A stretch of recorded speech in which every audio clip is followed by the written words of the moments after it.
can't believe you finally passed your driving test. Oh my God. I mean, of course, I didn't pass my first one. I didn't pass the first time, okay? It's fine. I also didn't. But it's still the biggest achievement I had in a long time, I guess, last year.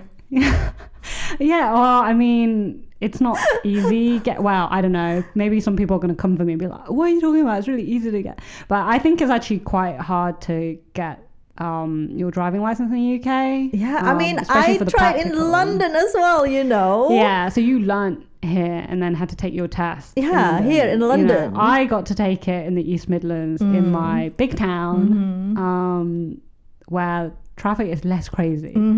So the fact that you got it says a lot. I mean, I just like really glad that I don't have to do it again, because oh my God, it's very, very get it anyway, because you drive in Indonesia. I drive in Indonesia, but I mean, I guess I am not like a very, very expert driver, right? I drive in Indonesia, but like, it's still different. Everything is so different here. Okay, we're going to start about like how, like what the steps to get the driving license, right? The first step is like to take the theory test, which I also didn't pass first time. I still cannot believe that you didn't pass that one, because you love to read, you love to study. I guess I just have performance anxiety. I don't know. I mean, it was not a great feeling, because everyone kept telling me at the time, you know, it's fine, just get your theory out of the way, and then you've got 2 years to take your practical. Because it's the easy part, apparently, what they said. Yeah, but right? then I went and flubbered it anyway, because you need 43 out of 50 for the questions. So there's 2 parts on the theory. Yeah. You have questions, and then you have the hazard perception. So hazard perception is out of 75. You only need to get 44. I think 40 something, Yeah, 44 to pass out of 75. I got 65 in that, yeah. But for the questions, I got 41 out of 50. A little bit. So I missed by 2 marks. And oh my God. I'm not even going to talk about the fact that I changed 2 answers and talked to my instructor about that. And he was like, maybe you shouldn't have changed them. But it's fine, because in the second time I got 50 out of 50. Oh my God, 69 yes. at 75. So I had my redemption arc, but I am still, you know, I'm still a little bit ashamed that everyone kept telling me how easy it was, and then I went. I mean, I said it was the easier part between, like, you know, between the theory and the practical, right? The theory one is like obviously like the easier one, because you just have to like remember everything and then, you know, go to test. But like, even I said that, I think I get 44 out of 50. So it's like still a pass. It's still pass, but still it's like it's not 50 out of 50, you know. Yeah, I was trying real hard to make up for the first time. I think I like rebooked it because this was way before COVID time, so it's actually easy to. So it is easy. You can, all of this stuff. You don't have to wait for anything, right? For the theory, because you have to. I mean, there were practical. like some slots that were booked up, but there's like quite a lot, so I just gave myself a bit more time to go over everything, and then I went back in. I was like, I'm not going to change any answers. I think I still went back and changed one answer, but clearly to the correct one. Yeah, that is crazy. But I mean, yeah, you have to pass that theory test, and then you have like 2 years, I think, right? Yeah, it expires after 2 years. So if you don't get your practical, like your full license within 2 years of that, then you have to retake your theory. So that's why I was like, so like, I have to pass. I do not want to redo my theory exam again, right? So okay, we're going to go to the practical now, right? The practical exam is okay, I'm going to complain a little bit, because trying to book practical exam in London is a flipping nightmare. Like, I just can't. Every time I remember, this is why it took me like almost a year to finally pass, because like it's mostly the waiting. It's 6 months. Yeah, 6 months between the tests. Well, I guess you can just like pay if you want, but the prices are kind of. It is like 3-4 times. Yeah, the original price. I didn't even know that, like, until you told me about this. Like, I didn't know this It's was a because possibility. I think it gets like really, really bad after COVID, right? Because of the backlog and everything. And because it's London, everyone wants to like try and pass their driving test here. Yeah. And it's just like get worse and worse because I know I was going to try in Shrewsbury. Because I have friends there. I was saying to you, like, maybe you should do it somewhere a bit quieter. It wasn't that bad there. Maybe you have to wait for a month. And a month is not bad, right? Like 6 months. Come on. I was like... Yeah, I think for my practical... So I failed my first time and then passed the second time. And it was 2 months between them because I failed the first time. Then I went on holiday for a month and didn't do any driving. And then came back, drove for a month, took it, and then passed. So a month, right? Yeah, so, well, I mean, I booked it in as soon as, like, I failed as well. If you book it as soon as you fail, you still need to wait 6 months. No. And it's so crazy because you have to, like, log in on Monday and then just, like, wait at 6 a.m. Oh, my God. It's just, I feel like, is this, like, trying to go to war for a BTS concert or something? Oh my God, it was giving you practice for when you need to do this for BTS concerts. Oh my God, it's so terrible. But I mean, I guess BTS concert will be fun. This is not fun at all. Like, you were basically queuing up to take an exam. Like, exactly. That's so terrible. But yeah, I am glad it's fine. It's over now. But you know, I told my instructor at that time because she actually suggested as well, like, maybe you should just like pay the people because like pay for the test. Yeah. Because maybe it'll be beneficial to you because you still remember everything's still fresh. Yeah. And then you can just do it again and then maybe you can pass this time. And I was like, I'd rather just pay for more lessons with you than like paying these people because I feel like it's going to be more beneficial for me because driving in London or driving in the UK in general, I guess, and driving back in Indonesia, it's so different, right? Yeah. Like, are the tests also quite different then, like the practical? Everything is different and the rules and everything, it's quite different as well. You know, like we don't have like those junction box. Like the cross one? Yeah, the cross one. The ones that you basically can't go into. I've forgotten what they're called now. It's popped out of my brain. I have to learn about that here and then, this is probably just like a bad habit because obviously it's not like this in Indonesia as well. I mean, the rule is the same, like junction, right? But like here, obviously, if you're on the main road, you have to just like, you have the priority, obviously, right? But because I used to live in Indonesia, I used to drive in Indonesia, I'm always so anxious every time I approach junction, even though I'm like on the main road.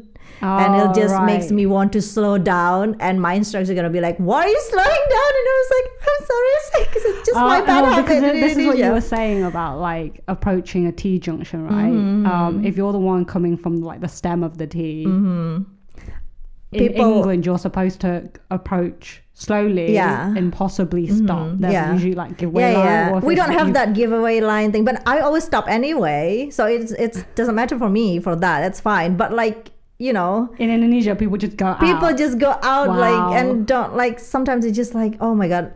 I can see why your instructor would be confused if you're on the main road and you keep slowing down every time you're coming to like. Because I'm just anxious every time I approach junction because people usually just come out of nowhere and it's like I get very, very like I had to like get used to it quite a lot. Yeah. And then there's like the bus lane and everything, you know. Oh, you have a lot of those in London. You don't have it in Surabaya where I live. Oh, so there's no bus lanes? No, I don't think so. Is bus a common form of transport there, though? I don't know now. At that time when I start driving, not really. I mean, there are buses, but we don't have like a special bus lane. Maybe in Jakarta, but not imagine in if we didn't have bus lanes here. I know, right? Would just be. Yeah. I mean, I think it's fair because like I like that there's just like the bus lane. I know that's where the bus is going to be. Sometimes they do come over if they need to overtake each other, but you know, I know that I shouldn't go in the bus lane, and that's good. That's fine. Yeah, but all the rules and everything, and even like small things like like the wipers and the Yeah, indicators. I remember why I brought this up about in Japan. Yeah, I think because in Japan and Indonesia it's the same. The windscreen wiper is swapped around with the indicator. So here for the indicator it's on the left side, so I'll indicate with my left hand, like I push down for turning left and up to go right. And then my windscreen wipers is on my right side. But when I drove in Japan, it's swap, right? I just keep turning on the windscreen wipers every time I want to indicate. I'm just like, why is this happening? And then I remember I brought it up to you. You're like, wait a second. Because I thought, because when I never drive here, right? Yeah. Like that's like the first time I drove a car here. And then I keep like making mistake. And I was like, I swear that the indicator is supposed to be on this side. Why is it on this side? Is Indonesia the same side drive? Like, do you the driver's seat is the same side as in the UK? Yeah. It's well? same Japan, Indonesia, and UK. I just always wanted to drive make sure from because I was the. like, because what confused me is the fact that we sit on the same side. But, for some But reason, why is it different, we right? switched Maybe around maybe it depends on the car as well. But definitely the one I have, the one I have in Indonesia is like the one you had in Is Japan. that an automatic thing? Because you drove automatic, right? And the car I drove in Japan's also. I say car, it's more of a van. It was for work, but it was like it was automatic. But obviously, I drive manual here. I don't know. Don't quote me on that. Maybe I should have a look at that. I just suddenly thought. I also do not know, but possibility, right? Maybe it's just make of car or like it's. Yeah. Maybe it's country dependent. I don't know, but the only thing I can think of is. No, but it is. You know. If it's like a car, I literally drive the same car here and the one in Indonesia. It's like the same brand, like the exact same model as well. Oh, but they're both automatic. Maybe it is both automatic and both the indicators not in the same then. place. Apparently, like Indonesia and Japan is same, not here. Interesting. So it is not a manual auto thing, I think. Which bring us to the next point. Okay, the first time I learned to drive in Indonesia, I started with manual, got my license, and then I was like, no, driving is not my thing. I feel like driving is not my thing, and I just quit for a while after that because like I just don't enjoy it. I didn't enjoy it at all. And then my mom brings it up like, why don't you try auto? And I was like, should I? And then because at that time, like it's like automatic is already like a thing, right? It's already like we are shifting from manual to auto anyway at the time already. And then my mom was like, why don't we just try automatic now? Because my dad is actually kind of reluctant to change from manual to auto at that time as well, but now he loves auto, by the way. He will not touch any manual anymore now. Just the same with me. I will not. Once you switch, you can't go back.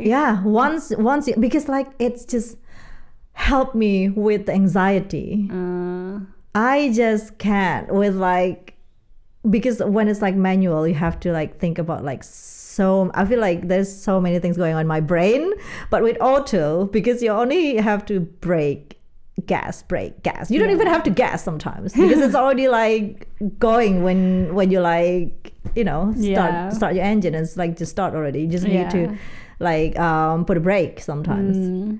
But like with manual, oh my god, there's too many things going on in my brain. There are some more steps, but I don't know. I feel like for me, I'm used to it. I don't think I drove in an automatic car long enough to be like, I can never go back. Because I mean, I had that worry when I first came back from Japan. I was just kind of like, what if I forgot how to drive? But then the situation that I came back to meant that I literally had to jump in the car, just get in and start driving. I was like, actually I remember everything. But you didn't drive a lot, right, in Japan, right? I didn't drive for the last 6 months of my stay there, like at all. It's and only I only 6 months, drove fine. in Hokkaido for like, I mean, I say 6 months. So I think the last time I drove when I was in Japan was like around April time. And that's when the snow started melting. So it was actually okay to sort of drive on the roads because like I really didn't like driving in the snow. It would stress me out. I remember the old employer took us up to like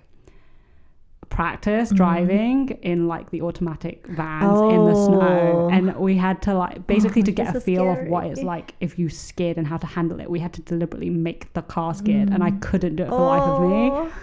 Scary. It is scary, but it did teach me how to handle like kind of icy conditions, which if we had those here, I just wouldn't drive. Like, even though now I know how to sort of, you know, if I was skidding or it was icy or snowy, I kind of now have that knowledge on how to handle it. I still wouldn't do it because I don't have snow tires. My car's not equipped to go out in the ice cold, like not that kind of weather. Yeah. So if it snows in the UK, Katy's car is out of business. She's not driving. I mean, I guess it doesn't really snow a lot here as well. That's usually not a concern. Like, just iciness is a concern though. Yeah. It doesn't snow, but it does get really icy, which is that's a pain. But you know, I'll just put up with it. If I have to, then I will drive. But most of the time, like if it's not an emergent, like if it's not necessary, I just will postpone to a later day. Yeah, I never really drive when it's like icy or like snowy as well. Yeah, I feel like I'm probably going to be very anxious even if I'm going to use like auto. Yeah, who knows, maybe my next car will be an auto. I'll let you know then, but for the time being I'm pretty happy because it also means I stay pretty focused. I worry that like sometimes if I was doing automatic, you know, sometimes when I'm driving on the motorway in a manual, you know, I feel quite like relaxed because I've just gone into fifth gear, and because that's the highest gear my car goes into. I think you can have higher than fifth gear, but that's my highest gear. I'm just going. I'm chill. I'm relaxed. But I feel like, if I didn't have to use my gears at all, will I just zone out? You know? I mean, do you not feel that way when you like? I know you haven't driven motorway here, but have you driven on motorways in Indonesia using automatic? No, not really. I don't really have the chance to like drive on motorway in Indonesia. I mean, apparently now motorway in Indonesia is quite, they said they built it and it's quite nice and everything, but I never really tried because obviously I live in like outside Indonesia for a long time now, right? So I don't really drive. You just go back and get a rental car. I mean, I just go back to Indonesia and then I go around the city, obviously.